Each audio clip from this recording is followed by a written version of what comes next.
Daily. Taste the Daily.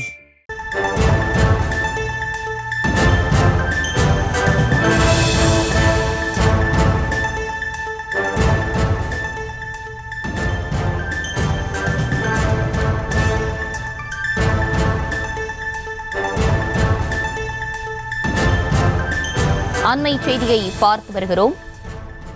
அண்ணா பல்கலைக்கழக மாணவி பாலியல் வன்கொடுமை சம்பவம் தொடர்பாக பாஜக மகளிர் அணி நடத்தும் பேரணிக்கு மதுரை மாநகர காவல்துறை அனுமதி மறுத்திருக்கிறது. கூடுதல் விவரங்களோடு இணைகிறார் செய்தியாளர் பாலமுருகன். பாலமுருகன், வணக்கம். இது குறித்தான முழு விவரங்கள் என்ன? அதாவது அண்ணா பல்கலைக்கழக மாணவிக்கு நீதி கேட்டு பாஜக மகளிர் அணி நடத்தும் பேரணிக்கு மதுரை மாநகர காவல்துறை அனுமதி மறுப்பு தெரிவித்துள்ளது. அது சென்னை அண்ணா பல்கலைக்கழக மாணவி பலாத்கார விவகாரத்தில் உண்மை குற்றவாளிகளை மறைக்க முயலும் திமுகவை கண்டித்தும் பாதிக்கப்பட்ட மாணவிக்கு நீதி வேண்டியும் பாஜக சார்பில் மகளிரினர் மதுரையில் இருந்து 3ஆம் தேதி சென்னை வரை நீதி பேரணி நடத்த உள்ளதாக பாஜக மாநில தலைவர் அண்ணாமலை அறிவித்திருந்தார். சென்னையில் பேரணி நிறைவடையும் போது ஆளுநர் RN ரவியை சந்தித்து பாஜக மகளிர் அணியினர் மனு வழங்குவார் என்றும் அண்ணாமலை தெரிவித்திருந்தார்.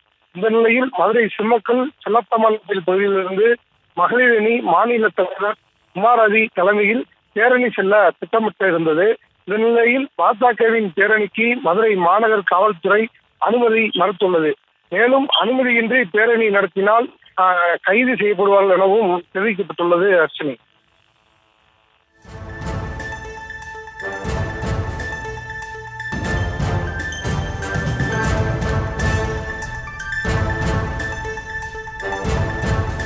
தற்போதைய விவரங்களுக்கு நன்றி Balamurugan. Taste Daily. Taste the Daily.